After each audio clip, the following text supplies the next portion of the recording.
Salut, j'espère que vous allez bien. On se retrouve pour la review du premier SmackDown de l'année, SmackDown New Year's Revolution. Et c'était un très très bon show. Avant de commencer avec le premier match, on va commencer directement le show avec Roman Reigns qui rentrait dans l'arène et qui se fait directement interrompre par Kayla Braxton qui est venue pour lui poser une question. Évidemment, c'est le sujet du moment. Elle va demander à Roman Reigns une réaction par rapport à ce que a dit The Rock cette semaine. Pour ceux qui n'ont pas suivi Raw là cette semaine, on a The Rock qui a tout simplement demandé aux fans s'il devait s'asseoir à la tête de la table. Donc en gros, c'est comme s'il lançait un challenge directement à Roman Reigns. Et Roman Reigns, tout simplement, il va répondre d'une manière très rapide, comme il a fait sur Twitter, tout simplement. Il va juste rigoler et il va partir. Donc il prend pas au sérieux très clairement ce que dit The Rock et le challenge de The Rock. Et puis c'est un membre de sa famille, c'est un petit peu plus différent, on va dire. C'est une approche assez différente. C'est pas comme si c'était quelqu'un de random qui venait le challenger. Là, c'est quand même son cousin.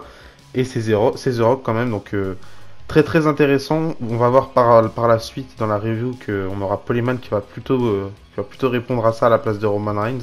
Mais avant ça, on passe au premier match de la soirée et c'est la finale du tournoi pour déterminer qui affrontera du coup Logan Paul pour le titre des États-Unis au Royal Rumble. J'allais dire à SummerSlam, mais non, on est au début de l'année, donc au Royal Rumble. D'un côté, on a Kevin Owens et de l'autre côté, on a Santos Escobar. Il y en a un qui est plus méritant que l'autre, on va dire, mais pour moi, c'est vraiment la parfaite finale. J'aurais peut-être préféré avoir un Carmelo Hayes Kevin Owens parce que ça rend le truc un petit peu plus épique. Mais d'un côté, on a Santos Escobar, de l'autre côté, Kevin Owens. Santos Escobar, lui, qui fait son entrée avec la nouvelle Legado del Fantasma, Legado del Fantasma 2.0, donc avec Angel Garza d'un côté et Humberto Carrillo, même si on dirait qu'ils ont retiré encore une fois leur nom de famille et que ça reste Angel ou Humberto. C'est un petit peu chiant de faire ça comme ça, c'est un petit peu dommage. Mais bon, on a Santos Escobar qui a accompagné, sauf que pendant le match, évidemment, on aura les autres, les autres membres de la LWO, du coup Joaquin Wilde et Cruz del Toro qui vont venir pour venir chasser les membres de la Legado Fantasma. Donc il n'y aura personne en ringside. Et finalement, on a eu un match de fou quand même. 16 minutes de match. C'est un petit peu chiant parce qu'on a eu pas mal de coupures pub pendant le match. Mais le match était vraiment incroyable, surtout à la fin. Ça partait dans tous les sens. C'était vraiment. Bon, je vais pas dire qu'il y avait du suspense parce que l'issue du match, on la connaissait déjà et on savait tous que Kevin Owens allait probablement remporter ce match-là pour aller affronter Logan Paul au Royal Rumble. Mais le match était vraiment avec un petit peu de suspense. J'ai bien aimé. Je trouve que le match était vraiment bien réalisé. Kevin Owens remporte le match clean. Je trouve que c'était pas très très dérangeant, même si Santos Escobar il doit avoir des victoires. Là, le fait de perdre clean face à Kevin Owens, ça me dérange pas du tout. Ça reste quand même Kevin Owens. Ça reste un gros nom actuellement à la WWE. Donc la victoire clean de Kevin Owens m'a pas du tout dérangé. Et puis je pense que Santos Escobar il aura des choses tout aussi importantes par la suite de l'année. J'imaginais un retour d'Andrade encore une fois. C'est-à-dire, je deviens fou, je vois des Andrade partout. J'imaginais un retour d'Andrade pendant ce match-là pour venir coûter le match sur Escobar, histoire de lancer un truc pour la suite de l'année, puisque c'est des rumeurs maintenant par rapport à Andrade. Il a quitté le Elite Wrestling, il devrait faire son retour à la WWE, je pense que ça va se faire dans tous les cas. Mais visiblement, c'est pas pour tout de suite. Peut-être qu'il le garde pour Royal Rumble, peut-être qu'on va commencer un truc pour Royal Rumble pour créer un truc pour WrestleMania. Je sais pas du tout. Personnellement, je suis dans le flou par rapport à Andrade et par rapport à tous les matchs et tous les programmes de WrestleMania en général, puisque on n'a pas assez de réponses et à la fois c'est assez normal, ça maintient le suspense et aussi je me demande comment ils vont faire pour réaliser tous les matchs possibles à WrestleMania. Il y a pas mal de pistes vers lesquelles on se dirige et je me dis comment ils vont faire pour mettre tous ces matchs-là à Mania. Si tu penses déjà aux deux main events, les matchs de championnat, ça fait déjà quasi 10 matchs, voire 15. Après, tu rajoutes les feuds de Nakamura, tu rajoutes les feuds des champions par équipe, tu rajoutes Damian Priest, Finn Balor qui sont pas champions actuellement, enfin, ils sont champions par équipe, mais ils vont sûrement perdre les titres d'ici là, ils auront un autre programme.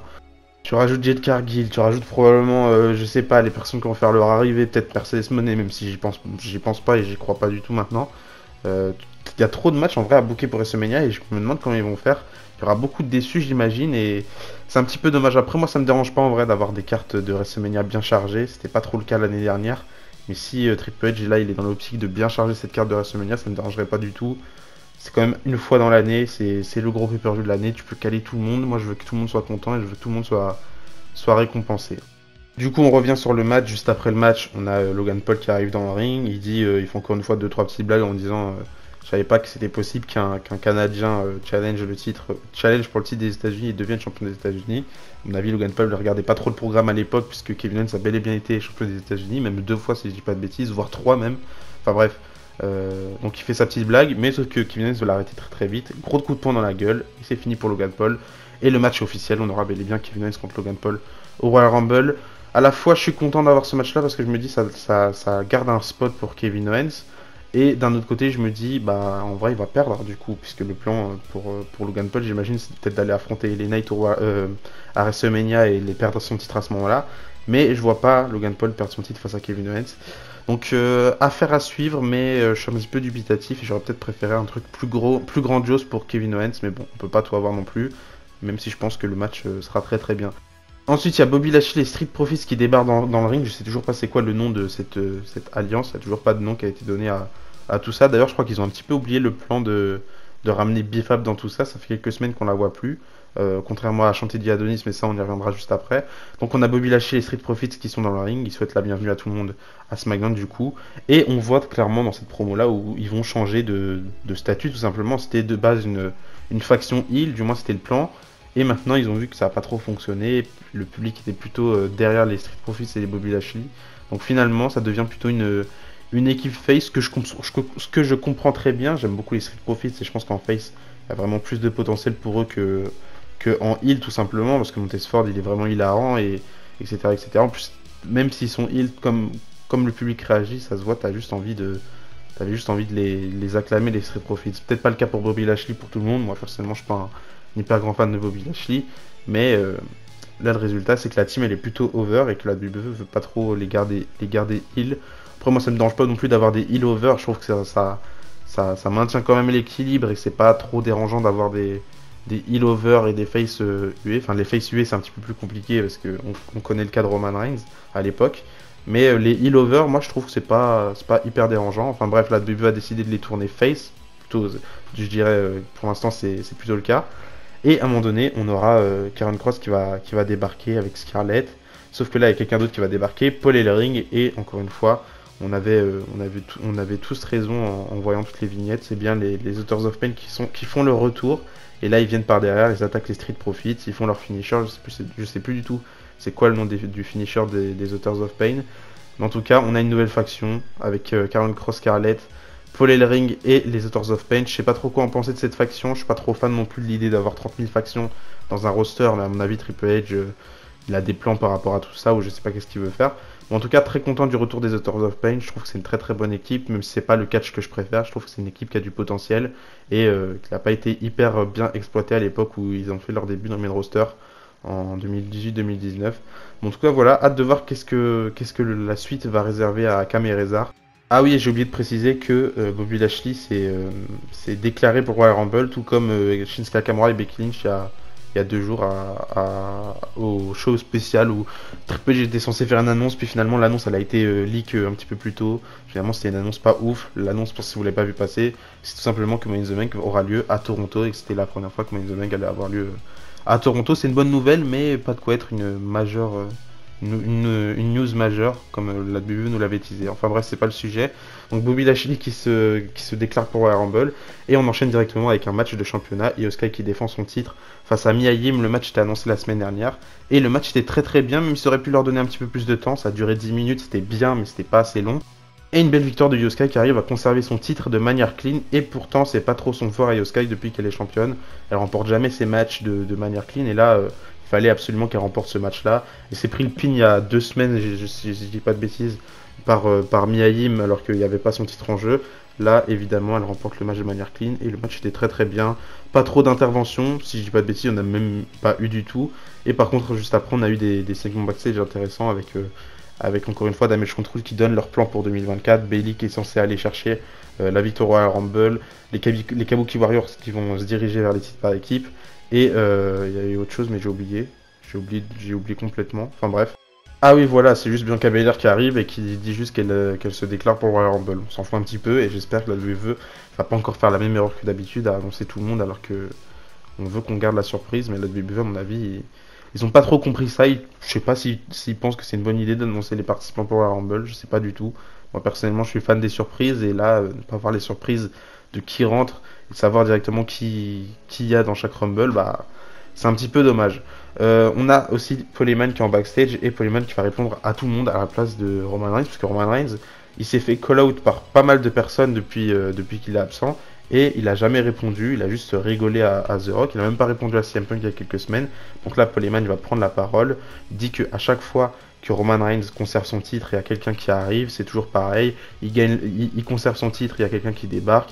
Il conserve son titre, on a Cody Rhodes qui veut terminer son histoire encore une fois alors qu'il a perdu. Il conserve son titre, on a CM Punk qui dit qu'il est le OG Poleman Guy.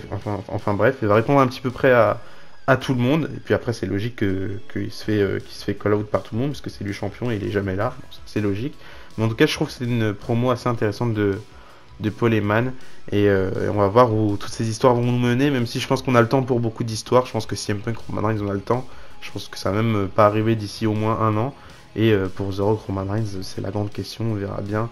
Moi personnellement, je pense que s'il y a vraiment un endroit où ça doit se passer, ça va se passer en Australie à Elimination Chamber. Ce sera pas à WrestleMania cette année. Je pense que le main event de WrestleMania cette année restera Cody contre Roman Reigns. Ensuite, on a enchaîné avec l'avant-dernier match de la soirée. On a Pretty Deadly qui affrontait du coup Butch et un partenaire mystère. On avait Butch, Pete Dunne, qui devait se trouver un partenaire pour aller affronter les Pretty Deadly.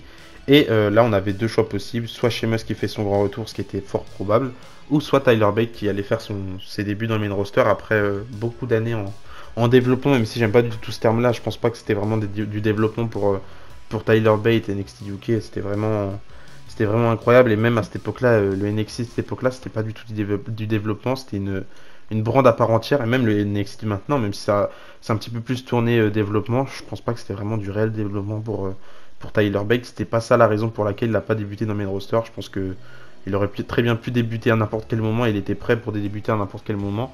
C'est juste que c'était bouché et que ne peut pas faire monter tout le monde non plus en même temps. Enfin bref, là on a Tyler Bate qui fait ses débuts dans le main roster et ça me fait plaisir et ça fait une nouvelle équipe que je vais soutenir personnellement.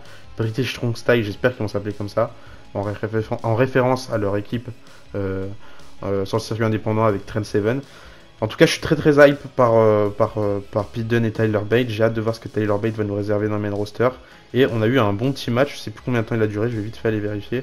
Le match il a duré 7 minutes, c'était pas très très long, on va dire 8 minutes de match. C'était cool en tout cas, je trouve qu'on a eu de bonnes combinaisons entre Pete Dunne et Tyler Bate. À la fin, ils ont fait un finisher à deux. Je sais pas s'ils l'ont déjà utilisé à l'époque, mais en tout cas, c'est le Tyler Driver, mais ils le font à deux. Et victoire du coup avec Tyler Bate qui fait le pin sur, je crois, sur Elton Prince, si je dis pas de bêtises. Très intelligent d'avoir donné le pin à Tyler Bate pour qu'il soit over, même si c'était pas le cas, parce que le public il était dégueulasse à SmackDown. Mais entre guillemets pour qu'il soit over pour ses débuts dans le main roster. Et j'ai hâte de voir la suite pour eux en espérant qu'il y aura des beaux programmes pour l'équipe entre Pete Dunne et Tyler Bate. Et si vous n'êtes pas vraiment familier avec Tyler Bate, que vous ne connaissez pas, même si je pense qu'on le connaît à peu près tous, on connaît à peu près tous Tyler Bate, je vous conseille d'aller voir le premier tournoi pour le titre être NXT UK pour être le premier champion NXT UK à l'époque. Je crois que c'était fin 2016 ou un truc dans le genre. C'était plus ou moins vers le Cruiserweight Classic. Je vous conseille aussi d'aller voir Walter contre Tyler Bate, NXT Cover Cardiff, si je dis pas de bêtises. Ça doit être un truc dans le genre. Et aussi NXT Takeover Chicago, Pete Dunne contre Tyler Bate pour le titre NXT UK. Ça, c'est un de mes matchs préférés. En backstage, on a Nick Aldis qui est avec Ashanti Adonis dans son bureau. Je trouvais que c'était intéressant comme segment, mais même si c'était très rapide et assez vague, en vrai, on n'a pas eu énormément de réponses par rapport à tout ça. Mais tout simplement, on a Ashanti Adonis qui se sent pas trop à sa place, se sent un petit peu perdu dans le roster de SmackDown, et Nick Aldis qui le rassure en vrai en lui disant que il a des plans pour lui, il a des choses à faire pour lui. Un petit peu comme il avait fait avec Cedric Alexander, un petit peu comme il fait avec Dragon Lee, un petit peu comme il fait avec tout le monde, tout simplement, Nick Aldis. Et je trouve qu'il remplit parfaitement son rôle de General Manager. Pour moi, c'est ça un General Manager. C'est important de voir vraiment la réalité de ce qui se passe, parce que même si ça reste dans le kayfabe et que ça reste un truc qui est montré à l'écran, bah, c'est peut-être vrai. On sait très bien qu'Ashanti Adonis, c'est pas celui qui va avoir le plus de plans dans le roster de SmackDown. Pareil pour quelqu'un comme Cameron Grimes, pareil pour quelqu'un comme Cedric Alexander, et je trouve que c'est bien de montrer ça à l'écran, d'en faire quelque chose, de faire gravir les échelons à tous ces superstars là qui sont pas trop souvent montrés à la télé, et puis ça garde de l'intérêt pour les fans, pour ceux qui sont pas trop habitués de les voir catcher, bah ils les voient comme ça, ils voient la réalité des choses, et puis ils ont envie de les voir un petit peu plus souvent. Donc je trouve vraiment que c'était une très bonne chose d'avoir fait ça à l'écran, et en tout cas j'ai hâte de voir la suite pour Ashanti Adonis. Juste après ma review, je vais aussi vous donner les matchs qui auront lieu la semaine prochaine, les matchs qui ont été annoncés pour la semaine prochaine. Mais du coup, on passe au main event avec un triple threat match. Celui qui remporte ce match-là sera le challenger numéro 1 au titre de Roman Reigns et du coup aura l'opportunité d'affronter Roman Reigns pour le titre au Royal Rumble. Donc d'un côté, on a, pourquoi je dis d'un côté alors qu'il n'y a pas d'équipe. Enfin bref, On a Randy Orton qui affronte du coup AJ Styles et qui affronte aussi LA Knight dans un triple threat match. Le match est plutôt intéressant. J'ai juste fait voir combien de temps le match a duré. Ça a duré 19 minutes. Ah oui, quand même, c'était assez long en vrai. Quasi 20 minutes. Très très bon match. Je trouve que c'était sympa. Il y avait de bonnes choses dans ce match-là. Mais le plus important et le plus intéressant surtout, c'est la fin du match. Parce qu'à la fin, comme c'était un petit peu pressenti par beaucoup, on a Roman Reigns qui débarque à la fin avec la Bloodline pour juste casser le match tout simplement. C'est un petit peu bête de sa part parce qu'il va venir faire un no contest. Il n'y aura aucun vainqueur dans ce match-là. Il va venir attaquer tout le monde. Il attaque AJ Styles, il attaque les Knights, il attaque Randy Orton. Et pendant ce temps-là, regardez bien en bas à droite de l'écran, on voit Nick Aldis qui se dirige vers Paul Heyman. Je trouve que c'est un moment hyper bien. On a Nick Aldis qui va vers Paul Heyman, il lui tape sur l'épaule pour lui parler. On a Paul Heyman, il dit arrête de me toucher. Et puis il va lui parler sérieusement, lui disant bon, pendant que Roman Reigns est en train de célébrer comme un con derrière, célébrer le fait qu'il a cassé le match là, tu annonceras un petit peu plus tard qu'il a gagné une opportunité pour défendre son titre au Royal Rumble dans un Fatal 4-Way. Donc finalement, c'est pas une personne qui va devoir affronter, mais 3 personnes en même temps. Et c'était vraiment le bon choix à faire parce que d'un côté, t'as LA Knight qui lui aussi veut son opportunité, t'as AJ Styles qui veut son opportunité. Et même si peut-être le plan de base c'était d'avoir Randy Orton contre Roman Reigns en 1 contre 1, je trouve qu'un Fatal 4-Way ça rend le truc bien plus intéressant. Ça va rajouter un petit peu plus de suspense parce que, encore une fois, vous le savez très bien, dans ce genre de match à plusieurs, c'est pas forcément le champion qui est obligé de se prendre le pin pour perdre le match et perdre son titre. Donc ça rend le truc un petit peu plus pimenté, un petit peu plus intéressant. J'ai hâte de voir ce match-là. Et ça me rappelle un petit peu en 2015 le Seth Rollins contre Brock Lesnar contre John Cena. C'était tout aussi intéressant. Bon, peut-être que le match sera pas aussi bon, évidemment. Le match il était sensationnel. Mais les matchs à plusieurs comme ça rajoute un petit peu plus d'épices au truc et ça rend le truc encore plus intéressant, je trouve personnellement, même si j'aime beaucoup les matchs en simple. De temps en temps, avoir des matchs à plusieurs comme ça, je trouve que c'est incroyable. Et du coup, on termine le show là-dessus. Encore une fois, un très très bon show, très très bon show du côté de SmackDown pour ouvrir l'année. On a du coup 3 matchs qui sont annoncés pour la semaine prochaine. Premièrement, on a Cameron Grimes qui va affronter Grayson Waller. À chaque fois, chaque semaine, on a une petite apparition, mais très brève, de Cameron Grimes qui vient pour parler de Grayson Waller, de sa théorie, etc. Donc là, on aura un match en un contre entre les deux, en espérant qu'ils vont leur donner du temps. Je pense que ce serait très très bien pour Cameron Grimes de montrer un petit peu plus ce qu'il vaut dans le ring face au public du main roster dans un match en simple comme ça face à Grayson Waller qui est un super bon catcheur. Donc j'espère qu'ils vont leur donner du temps. Un bon petit 10-15 minutes, je pense que ça peut être très très bien pour eux. Un autre match qu'on a d'annoncer, un autre match en simple, Bianca Belair qui affrontera Bayley. Bon là c'est un match qui est quand même intéressant, mais le match on l'a eu 30 fois en 2022. Donc hâte de voir ça quand même si je suis pas très très hype par Bayley contre Bianca Belair. Et dernier match, un match qui m'intéresse énormément aussi, match par équipe, Joaquin Wilde et Cruz del Toro qui vont affronter Angel Garza et Humberto Carrillo. Hâte de voir ce que ça va donner dans le ring entre les deux équipes. Je pense qu'on les a jamais vus s'affronter en équipe, enfin ce match là comme tel, je pense qu'on l'a jamais vu, je crois que c'est inédit du côté de la WWE tout simplement, et même avant, hein, je crois qu'ils ne sont jamais affrontés dans cette disposition là. Donc hâte de voir ça et hâte de voir encore une fois vers où ça va se mener cette histoire là entre Legado del Fantasma face à LWO. Je pense qu'il y a pas mal de choses intéressantes et peut-être que ce sera enfin le retour d'Andrade, même si je vais commencer par plus y croire. Mais enfin bref, donnez-moi votre avis par rapport à cet épisode de SmackDown dans les commentaires. Moi je trouve qu'il était vraiment très très bien. On se retrouve du coup ce mardi pour la review du 2e Raw de l'année. Et d'ici à jeudi à la prochaine, n'oubliez pas, catch les sports. Bisous bisous.